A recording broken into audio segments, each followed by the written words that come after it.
is the anthem. Here's what you came for. This is the moment magic was made for. Come on, let's light up the sky now. You feel the magic happening right now. Hello there. Welcome back to Fan Fatales. Take a ride with us on the Hogwarts Express. Walk down Main Street with our best super pals. And defy gravity as we talk about all things fandom.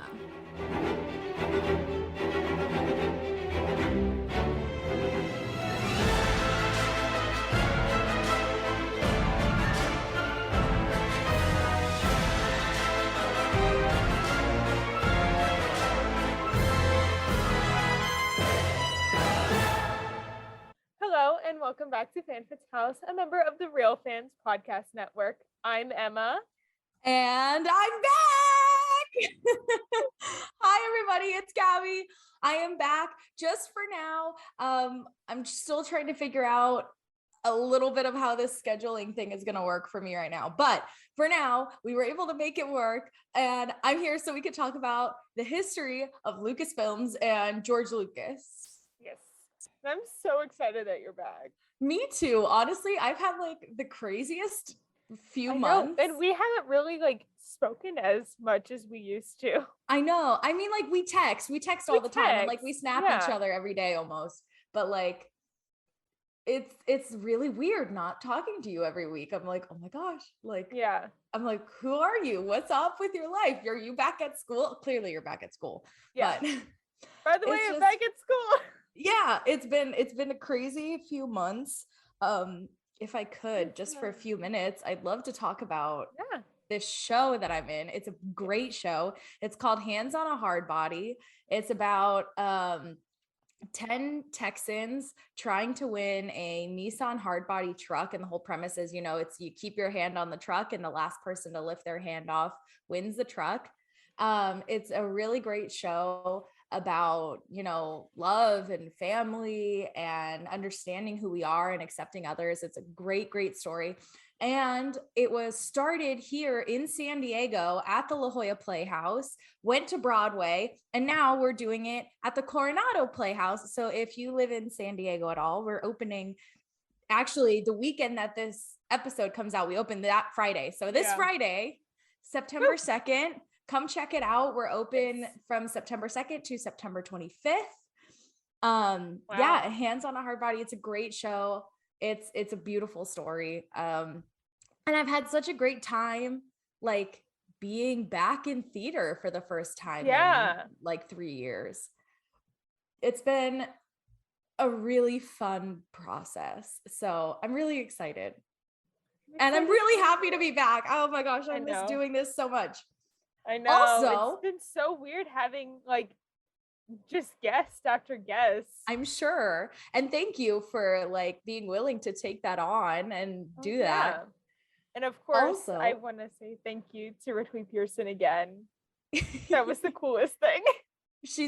That happened this week. So on Tuesday. It happened on Tuesday of this week. Yeah. So she's still yeah.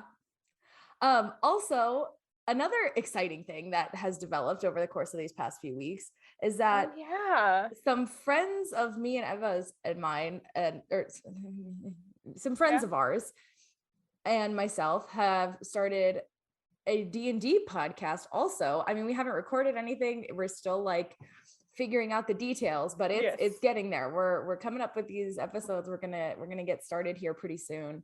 And it's called Quest is the overall name, but for this campaign, it's Quest Galactic Descent.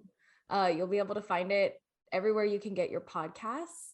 And then I will keep you guys updated on that as well. So lots of projects. And I'd love to have the two of them on here just to kind of talk about the show and everything. Yeah, I think that'd be great. Maybe we could do a little mini campaign. Well, there's actually 3 of us who are playing. So there's 4 of us in the show in total. It's so our good friend Rowan, who's been on the show before, he's our lovely GM. And then we have our friend Austin, who I has believe also has been on this also show been on the show a couple times. He was in the Family Feud episode. Yeah, with he's Sean gonna and be. Rowan. Yeah, he's gonna be playing with us. I'm one of the players, and then my other friend Jason, who actually was on the he was on like the 5th episode. That one episode where I talked about D&D with Jason and Campbell. He is gonna be joining us. That's pretty so sure. Cool. So yeah, it's gonna be really fun. So we got 3 different levels of experience of players, and then we have our GM, and it's all coming together. I'm really excited. It's gonna be a good time. Y'all. I'm so excited. So shall we get started with this history?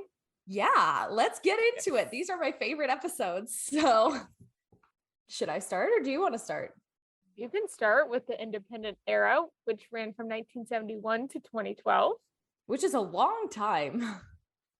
Yes. Well, there's only like 2 eras from what I could find. And it was like Disney owning Lucasfilm and before that. Yeah. Okay. So like Emma said, the independent era was from 1971 to 2012. And Lucasfilms was founded by filmmaker George Lucas in 1971. John Dreiska, how am I going to say Dykstra? Dykstra, is that how you say it? Maybe. Sure. Brought together a small team of college students, artists, engineers, and set them up in a warehouse in Van Nuys, California. After seeing a map for the location was zoned as light industrial, Lucas named and founded the group Industrial Light and Magic on May 26th of 1975, which became the special visual effects department on Star Wars. Yes. And they're still running to this day. Which is like Industrial Light and Magic. Great. Yeah. Also, really quick, I hate the way Van Nuys is spelt. Yeah. Isn't that awful? I'm so glad you read it and not like me, the native Florida resident. Yeah. No, Van Nuys is spelled the most stupid way. Yes. Just in case you don't know, it's VAN space NUYS. Van Nuys. Why? Go figure. I don't know. Lucasfilm was then incorporated as Lucasfilm Ltd. On September 12th of 1977. And in the mid-1970s, the company's offices were located in the Universal Studios lot. And George Lucas founded the Star Wars Corporation Incorporated as a subsidiary to control various legal and financial aspects of Star Wars 1977, including copyright and sequel and merchandising rights. It also produced the 1978 Star Wars Holiday Special for 20th Century Fox Television. Yep. So in September of 1978, George Lucas purchased the first parcel, then named Bulltail Ranch, which in subsequent years became Skywalker Ranch. I mean, duh. In 1978, Lucas also hired Los Angeles-based real estate specialist Charles Weber to manage Lucasfilms, telling him that he could keep the job as long as he made money. Lucas wanted the focus of the company to be making independent films, but the company gradually became enlarged from 5 employees to almost 100, increasing in middle management and running up costs. Yes. In 1980, after Weber asked Lucas for $50 million to invest in other companies and suggested that they sell Skywalker Ranch to do so, Lucas fired Weber and had to let half of the Los Angeles staff go. By the same year, the corporate subsidiary had been discontinued and its business was absorbed into various divisions of Lucasfilm. Between 1981 and 1989, 3 Indiana Jones films written by Lucas and directed by Steven Spielberg were released. While Return of the Jedi was in production, Lucas decided not to pursue further Star Wars films. He was unhappy with cinema presentation of Return of the Jedi, so Lucas created the company THX, which was unveiled on May 20th, 1983. May I just say, okay, I don't know if you remember this, but watching movies that had the THX at the beginning at the movie theater, and that was the loudest sound ever known to man. That was like ear shredding sound because it was the first thing you heard. What movie I remember it most with? there's so many. Well, I also remember it more so with DVDs than anything else. A lot on DVDs. Like my Toy Story DVD had it. A lot on DVDs, but a lot in the theaters too. Cause like you'd sit down and you're like, the previews just ended and they were kind of quiet. So you're like ready. And it's like, and it's like the loudest sound you've ever heard in your entire life for those like 30 seconds. But anyway, the THX system is a quality assurance system, not a recording technology. And all sound recording formats, whether digital, Dolby Digital, DTS, SDDS, or analog, Dolby Stereo or Ultra Stereo, can be reproduced in a THX system. So I assume that means that it's just a like way. It's a words. I haven't done this in a while. It's a method of delivering sound, right? It's like a sound system. It's not a method of recording or processing. Yes. And I figured I would put that THX thing so people knew what it was, because I didn't know what it was when I was doing this research. I kind of had an idea, but I thought it was like, you know, like when you're at the movie theater and you get the little ad that's like Dolby Digital surround sound. And it's like really creepy because it like moves around the theater and it's like really weird. Yeah, I know exactly what you're talking about. Lucasfilm produced the John Cordy directed animated film Twice Upon a Time, 1983. 1985 saw the release of Paul Schrader's Mishima, A Life in 4 Chapters. The next year, Jim Henson's Labyrinth and an adaptation of Marvel Comics' Howard the Duck were released. Ron Howard directed the fantasy film Willow in 1988, which was written by Lucas. And the same year, the children's animated film The Land Before Time was released. And all of these used Lucasfilm technologies or stuff like that. Which makes sense. Yeah. I honestly had no idea that Labyrinth was made in partnership with Lucasfilms. I like never would have guessed that. Really? Yeah. I guess so too. I don't know. Also, The Land Before Time. What? Yeah. Yeah. Okay. Cool.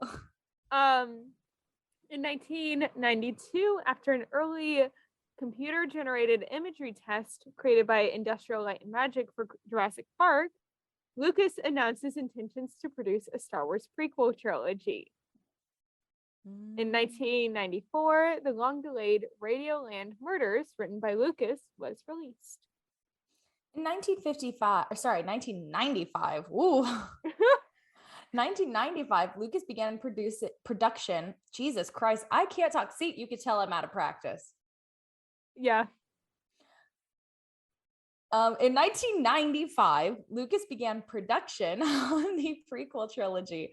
The trilogy took 10 years to make, ending with the release of the third prequel, Star Wars Episode 3: Revenge of the Sith, in 2005. In addition to the prequels, Lucas released the special editions for the Star Wars original trilogy in 1997, 2004, and 2011 for VHS, DVD, and Blu-ray. In 1987, we're jumping back a little bit. So in 1987, the company, which at the time was expanding from 3 to 5 films a year on its own, decided to increase making its Northern California production facilities available to other filmmakers. So in 1989, Lucasfilm launched a new subsidiary, Lucasfilm Entertainment Group, later LucasArts Entertainment Company, in order to consolidate all 4 units, which are Industrial Light and Magic, Motion Picture Visual Effects Department, Lucasfilm Commercial Productions, Lucasfilm Games, Video Game Licensor Department, and Sprocket Systems, which is otherwise known as Skywalker Sound, which is sound effects, sound editing, sound design, sound mixing, and music recording. Yes. Okay, so now we're jumping back to 2005. In 2005, Lucasfilm opened a new studio in Singapore. That same year, Lucasfilm Animation commenced a production of a 3D animated Star Wars television series called Star Wars: The Clone Wars, with key production team members including executive producer Catherine Winder, supervising director Dave Filoni, head of Lucasfilm Animation Singapore Chris Hubsch, and Henry Gilroy. And primary production took place at Lucasfilm Animation's Singapore studio. And airing on Cartoon Network between 2008 and 2013, The Clone Wars was well received by fans and was nominated for several film awards, including the Daytime Emmy Awards and the Annie Awards. In January of 2012, Lucas announced his retirement from producing large-scale blockbuster films and instead refocusing his career on smaller, independently budgeted features. In June of 2012, it was announced that Kathleen Kennedy, a long-term collaborator with Steven Spielberg and a producer of the Indiana Jones films, had been appointed as co-chair of Lucasfilms Ltd., and it was reported that Kennedy would be working alongside Lucas, who would remain chief executive and serve as co-chairman for at least 1 year, after which she would succeed him as the company's chairperson, Jesus Christ, which she did in June of 2013.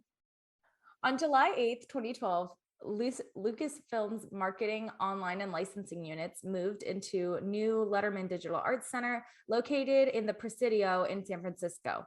It shares the complex with Industrial Light and Magic. Lucasfilm had planned an expansion at Skywalker Ranch in Marin County, California, but shelved the plan in 2012 due to opposition from neighbors. However, it still plans to expand elsewhere. Skywalker Sound remains the only Lucasfilm division based at Skywalker Ranch. I mean, to be fair, Marin County isn't huge.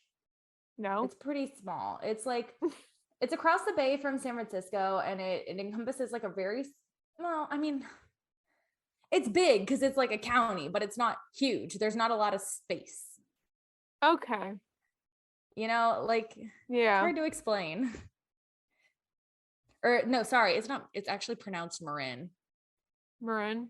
I think. Hold on. Yeah, Marin. Yeah, it is Marin. I haven't been there in a long time. It's a really beautiful part of the country, of California. Yeah. I was reading it how it looks. That is how it looks. It is spelt Marin, but it's Marin County. Marin. Yeah, it's a really beautiful part of California, but it's like, I understand why people would be like, no, we're not gonna let that happen. Yeah.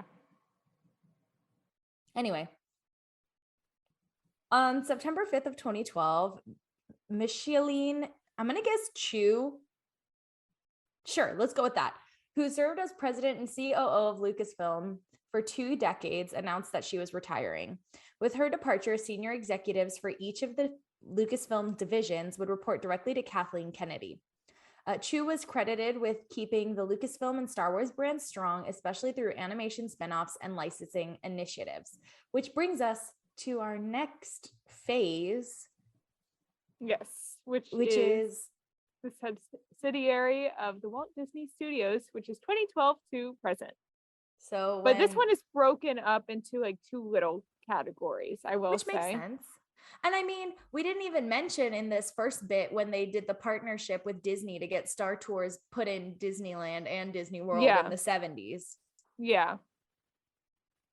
Because that was not in the Wikipedia article I found of the history of Lucasfilm.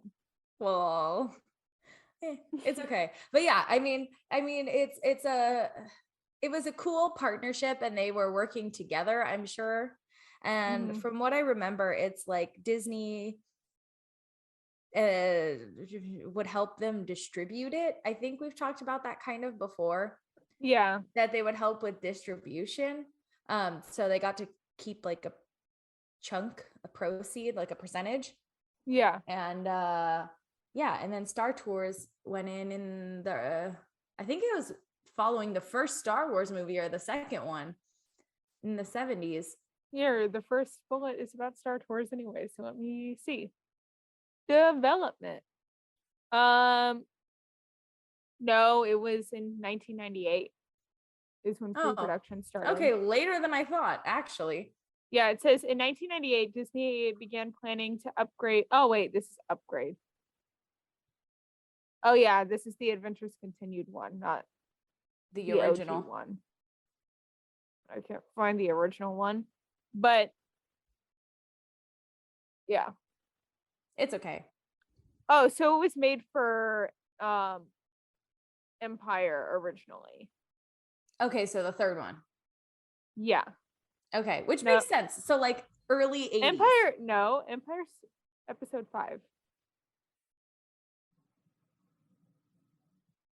Empire Strikes Back. I get the order confused, okay? They all get jumbled in my head. And that one came out in 1980. Okay, so like I said, early 80s. Yeah. Let me get back to this.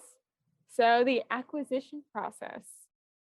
Discussions relating to the possibility of the Walt Disney Company signing a distribution deal with Lucasfilm officially began in May of 2011 after a meeting that George Lucas had with the then Disney CEO, Bob Iger, during the inauguration of Star Wars The Adventure Continued attraction, which was in 1998. 98. Yes, for Phantom Menace's release. Lucas told Iger that he was considering retirement and planned to sell the company, as well as the Star Wars and Indiana Jones franchises. I spilled coffee on myself. I saw that out of the corner of my eye. I wasn't gonna say anything. Yeah, that was a moment. Had a moment.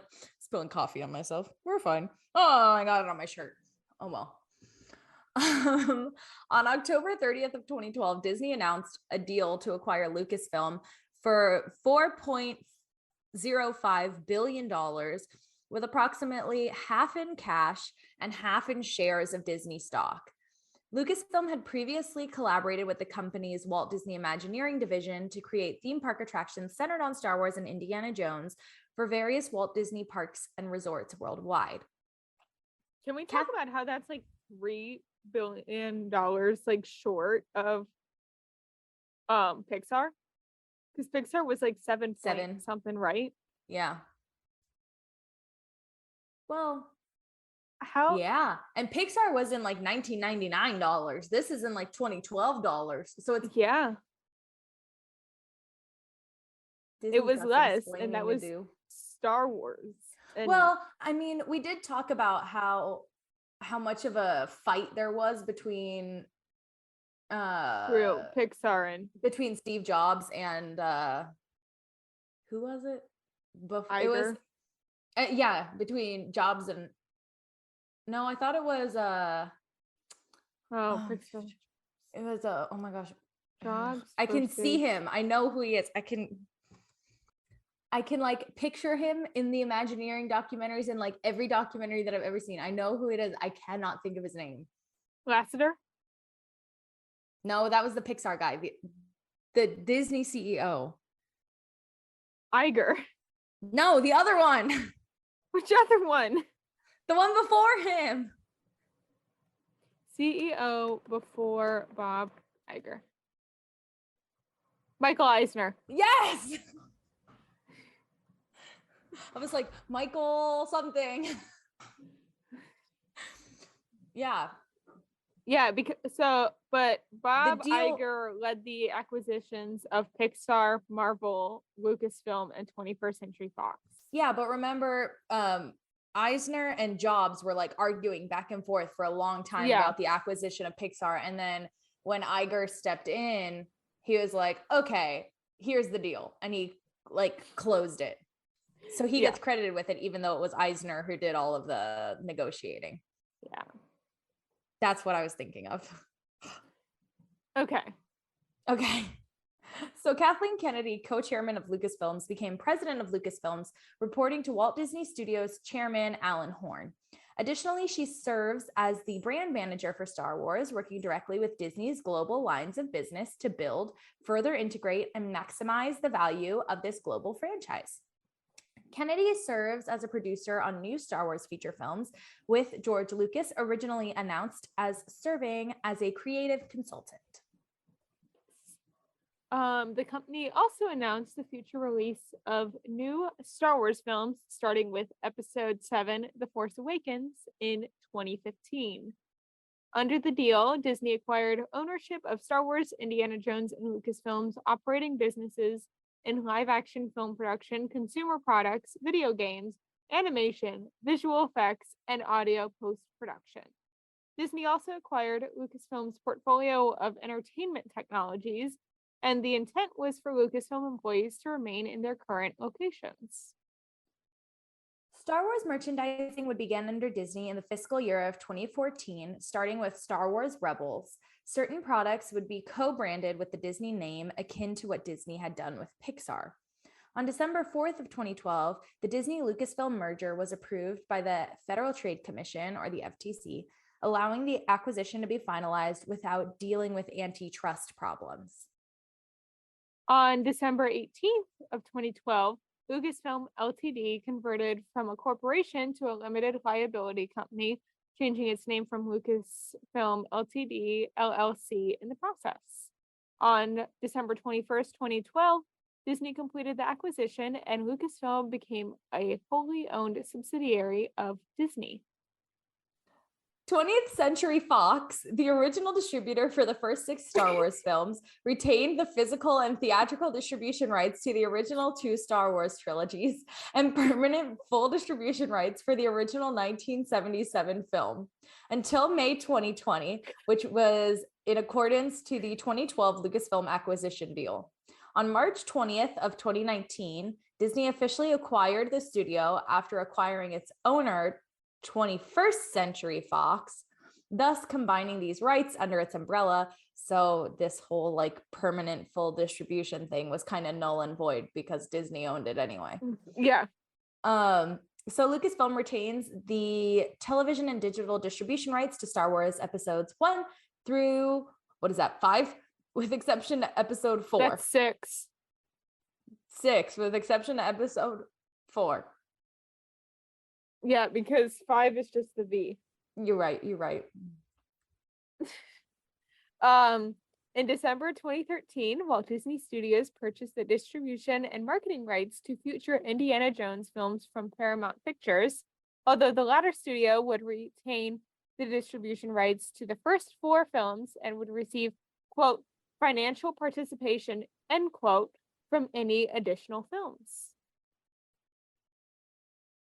Let's get into this Kathleen Kennedy era. Okay. Just 2012 to present. The shortest era. So in early 2013, Iger confirmed that Lucasfilms planned to have standalone Star Wars films released during the 6-year period the sequel trilogy was released. So the first of these released was Rogue One in 2016, and the second was Solo, a Star Wars story, which was released in 2018. In April of 2013, the video game development arm at LucasArts was closed down and most of its staff laid off. LucasArts remained open with a skeleton staff of fewer than 10 employees so it could retain its function as a video game licensor. On May 6th of 2013, Disney announced an executive deal with Electronic Arts, or EA, to produce Star Wars games for the core gaming market for a decade. LucasArts retained the ability to license, and Disney Interactive Studios retained the ability to develop Star Wars games for the casual gaming market. On April 14th of 2014, EA released its first Star Wars game under the Disney brand, and their 10-year contract is set to expire on April 14th of 2024. On January 3rd of 2014, Lucasfilm announced that Dark Horse Comics' license for Star Wars comics would end in 2015 and return to fellow Disney subsidiary, Marvel Comics. Which makes sense. Yeah, which, of course, like, what? On April 24th of 2014, Lucasfilm announced that the Star Wars Expanded Universe would be rebranded as Legends and no longer be canon, and that only Lucas episodic films and the Clone Wars would be considered canon, in addition to new works including the Rebels animated series, which would be overseen by a new story group. And Disney Publishing Worldwide also announced that Del Rey would publish a new line of canon Star Wars books under the Lucasfilm Story Group, being released starting in September on a bi-monthly schedule. On January 16th of 2014, Lucasfilm opened its Sandcrawler building in Fusionopolis View in Singapore as its regional headquarters, with all staff moved from the Changi Business Park. The Walt Disney Company Southeast Asia and ESPN Asia Pacific were also moved into this building. Between December 2015 and May 2018, Lucasfilm released 4 Star Wars cinematic films. Episode 7, The Force Awakens, on December 18th of 2015. Rogue One, A Star Wars Story, on December 10th of 2016. Episode 8, The Last Jedi, December 9th, 2017. And Solo, A Star Wars Story, on May 10th of 2018. While The Force Awakens, Rogue One, and The Last Jedi were both a critical box office successes, that's 3 movies. Yeah. We're all. Wow, Wikipedia. Fact check or grammar check. I don't know. While The Force Awakens, Rogue One, and The Last Jedi were all critical and box office successes, Solo received mixed responses and underperformed at the box office. In April 2017, IDW Publishing acquired a license to produce a range of all ages Star Wars comics, commencing with Star Wars Adventures. In mid-September 2018, Disney CEO Bob Iger stated in an interview with The Hollywood Reporter that there would be a, quote, slowdown, end quote, in production of Star Wars films following the underperformance of Solo at the box office. In late September of 2018, Kennedy's contract as president was renewed for 3 additional years and was set to retire on October 30th of 2021. In June of 2019, Michelle Ridgwan was named as Senior Vice President of Live Action Development and Production. So on December 20th of 2019, Lucasfilm released its 5th cinematic film, The Rise of Skywalker, which wrapped up the Skywalker saga and received mixed reception from fans and critics. In addition to the cinematic films, Lucasfilm Animation also produced several animated television shows, including Star Wars Rebels, which ran from 2014 to 2018, Star Wars Forces of Destiny, which ran from 2017 to 2018, and Star Wars Resistance, which ran from 2018 to 2020. In October 2018, Lucasfilm commenced work on a live-action streaming series called The Mandalorian, with Jon Favreau, Dave Filoni, Kathleen Kennedy, and Colin Wilson serving as executive producers. And it premiered on the Disney Plus streaming service on November 12th of 2019, and the series has received critical acclaim and was renewed for a 2nd season. And now a 3rd season. Oh, they did? It's official? It's been official. They were filming it while Book of Boba Fett was being filmed. Ah, got it. In late February of 2020, Lucasfilms launched a multimedia publishing project called Star Wars: The High Republic, which is set 200 years before the events of The Phantom Menace and features the Jedi at the height of their power. The High Republic involves several authors, including Claudia Gray, Justina Ireland, Daniel Jose Older, Cavan Scott, and Charles Soule. Claudia Gray, fun fact, is one of my favorite Star Wars authors, if not my favorite Star Wars author. There you go. She writes a lot of the like Ahsoka and stuff like that books. Makes sense. So, during Disney Investor Days conference in December of 2020, Kennedy announced that Lucasfilm would be producing several new films and television shows, including a Rogue Squadron movie directed by Patty Jenkins, an untitled film directed by Taika Waititi, the Ahsoka, Rangers of the New Republic, Andor, Obi-Wan Kenobi, and the Acolyte live-action Disney Plus streaming service Disney Plus streaming series, the animated Star Wars Bad Batch, and anime Star Wars Visions, Disney Plus streaming series. That sentence made very little sense. Sentence. Basically, they announced a whole bunch of films and television shows. Yeah. In addition, Lucasfilm announced. Yeah. In addition, Lucasfilm announced that it was working on a sequel to the 1988 fantasy film Willow, an adaptation of Tommy Adeyemi's young adult novel, Children of Blood and Bone. In the summer of 2020, Lucasfilm quietly promoted Dave Filoni as executive producer and executive creative director for the studio. Smart move. Yeah. However, his promotion was never announced to the public until Lucasfilm updated its list of executives on its website with the addition of Filoni in May of 2021. In mid-November of 2021, Dark Horse Comics announced that it would be collaborating with Lucasfilms and Disney Publishing Worldwide to publish a new line of all-ages Star Wars comics and graphic novels. Dark Horse had previously held licensing rights for producing Star Wars comics between 1991 and 2015. Yes. And then something I'm very excited about, and you'll see why in like 5 seconds. Industrial Light and Magic. I see why. Yeah. Industrial Light and Magic continues to create new technologies, including a new on-set virtual production visual effects technology called Stagecraft, which has been utilized in filming films like The Batman 2022, Thor Love and Thunder, and Ant-Man and the Wasp Quantumania, and television series like Mandalorian, Obi-Wan Kenobi, and the upcoming Disney Plus original show, Percy Jackson and the Olympians. The stagecraft process involves shooting live action actors in sets surrounded by large, very high definition LED video walls. These walls display computer generated backdrops, which were once traditionally composited primarily in post-production after shooting with green screens. These facilities are known as, quote, volumes, end quote.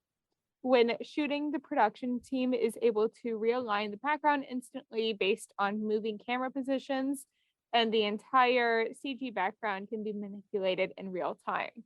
So like they've used this for like, I know that they were talking about how they're going to use it for like beast fights in Percy Jackson, but like some of the outdoor scenes in The Mandalorian and Obi-Wan Kenobi were not filmed outdoors. They were filmed with this technology. Yeah. And it's just insane to think about. Yeah, I mean, it's ridiculous. It's insane. And I've seen a picture of it and it's just screens. Yeah. And it looks, you would never tell. Yeah. So that kind of wraps that up. Yeah. And we'll see what happens in the future. Yeah. Especially because D23 happens in a couple weeks. Yeah, so there's probably going to be a lot of new announcements that you'll see coming up in this fandom news. And yeah, or maybe we'll just do a D23 episode. Yeah, shoot. I mean, there's going to be a ton to talk about. Yeah. So shall we get into fandom news? Shall we get into the 4 things of news from fandom news? Yeah, let's get into it. You are first. Disney has announced that Raya of Raya and the Last Dragon is officially joining the Disney Princess lineup for World Princess Week in 2022, which is August 21st through the 27th. So this week. So yeah, we're a little late for recording this. Yeah, but yes, August 21st through the 27th of this year. Patti LuPone is returning to 54 Below in New York City this December in her one-woman show, Patti LuPone Songs from a Hat, where audiences will see Patti up close and unscripted as she sings and tells stories from her career based on what she pulls out from like a hat. So it's going to be all these songs and stuff from her career. I don't know how I feel about that. Why? I don't know. It's kind of weird.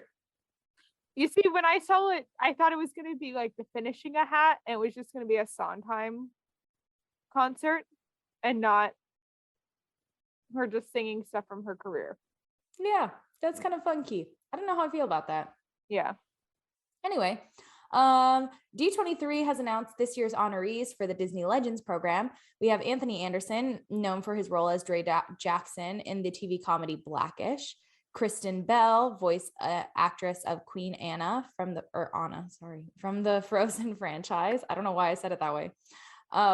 Chadwick Boseman, the late actor known for playing T'Challa / the Black Panther in MCU. How do you say his name? I think it's supposed to, I don't know. Rob Coltrane? Rob Coltrane, who was a Disney Imagineer involved in creating attractions like the Runway Railroad and Radiator Springs Racers. Patrick Dempsey, what? He played Kenai in Brother Bear? That's what I found out too. I found out and I was like, what? Okay, so I love Patrick Dempsey because he played Derek on Grey's Anatomy, and I love Grey's Anatomy very much. And he's also Robert in Enchanted. And he played Kenai in Brother Bear. Now I have to watch that movie again. I'm gonna be like, and Brother Bear 2. There was a second one? Yes, it was bad. Really? Interesting. Okay. Robert Price, or Bob Foster, who had a various career with Disney starting in 1956 and was instrumental in finding land for the top secret Florida projects, which became Walt Disney World. Josh Gad, voice actor behind Olaf in the Frozen franchise and actor behind LeFou in the live action Beauty and the Beast. Jonathan Groff, voice actor of Kristoff in Frozen, and he also appeared in various Disney productions. Don Hahn, animator, assistant director, and production manager who worked on many Disney movies, including Pete's Dragon, Fox and the Hound, and Beauty and the Beast. Doris Hardin, who is a Disney Imagineer who was instrumental in working on Epcot, Tokyo Disneyland, Disneyland Paris, Animal Kingdom, and the Disney Cruise Line ships.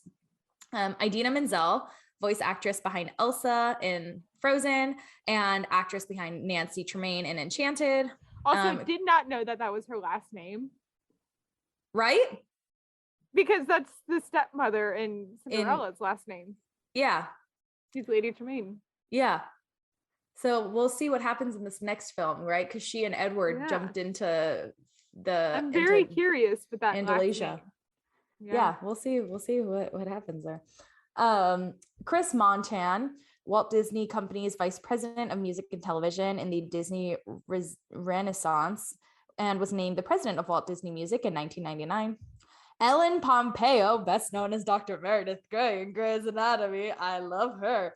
Also, Tracy Ellis Ross, actress, producer, and director who starred in the 3 series Blackish, Grownish, and Mixedish. Yes. And on August 17th, audiences got a first look of the costumes of Percy Jackson, Annabeth Chase, and Grover Underwood for the upcoming Percy Jackson and the Olympian series coming to Disney Plus, which kind of looks like an Old Navy commercial, not gonna lie, but it's fine. I love the idea of the whole show just being a commercial for Old Navy. I'm gonna find the picture that they shared because it looks very much like an Old Navy commercial. I love that idea. Oh my gosh. My friend Skylar, we were showing her dad that, and he was the first one to say it, and I was like, you're so right. I just realized this is my last day of rest for the next 12 days. Jesus. This is the start of my hell 2 weeks. It does look like an Old Navy commercial. or a picture that you'd see on the cover of a math book or a science book. A textbook of a bunch of kids being we like school. Yes. That's hilarious. Also, August 17th is in the canon of Percy Jackson, his birthday, which is why they released the image. But yeah, here's the Stagecraft LED stage thing. Yeah, it looks really cool. Yeah. But yeah, so they announced it on his birthday. I wish they announced casting because we haven't gotten any new casting. They're probably not going to say anything about casting until it comes out. Yeah, because the last one, and I didn't even mention it in Phantom News, we got Luke. Oh, who else did we get? We got basically the main villains for this series. Okay. Charlie Bushnell as Luke Castellan, son of Hermes. Dior Goodjohn as Clarice LaRue, daughter of Ares, and Olivia Morn as Nancy Bobofet, who is Percy's school bully. But yeah, we've only gotten one of the gods.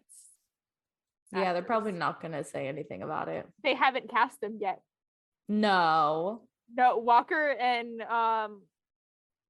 Aaron, who play Percy and Grover, respectively, they went up to Rick Riordan recently and was like, "When are we gonna get the gods?" Like, who's cast as the gods? That was like reported recently by Rick Riordan's wife, and I was like, y'all haven't casted like any of the gods? Or maybe they just haven't said anything to anybody. Maybe they're trying to keep it super secret. Maybe it's like some big surprise and they don't want anybody to know. And it's like a Tom Holland situation where they're not going to tell them anything. Emma's like dying to know. I am. I just want Poseidon. Like, that's the only one I want. Fair.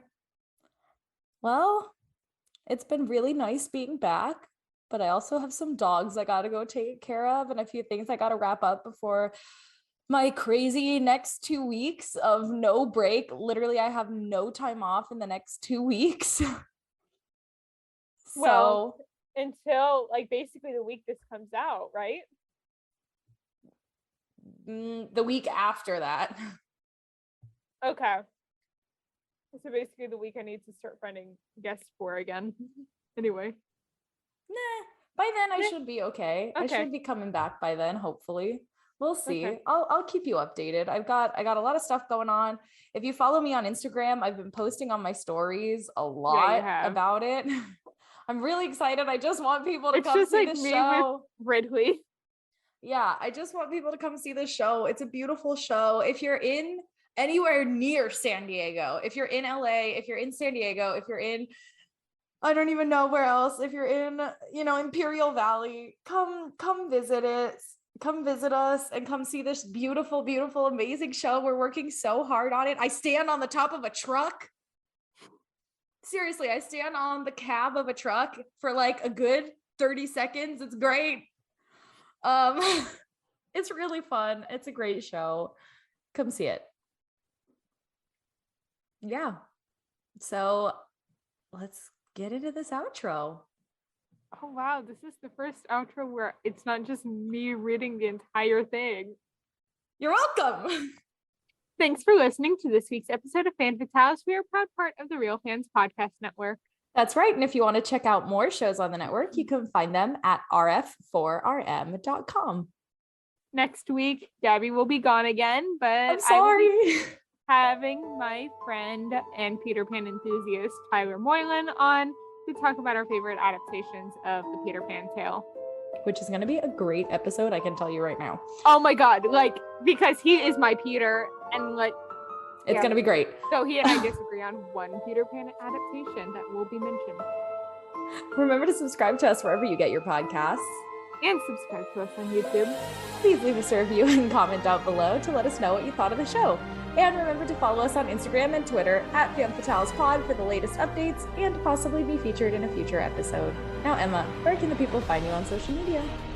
My Instagram, Twitter, and TikTok are all at SnippyEmma, which is SNIPPYEMMA. What about you, Gabs?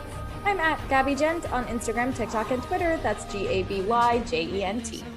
Our editing is by the wonderful Carol Ensmeyer. And as always, thank you for tuning in. Bye. The views expressed in this episode do not reflect the band or company that they're about.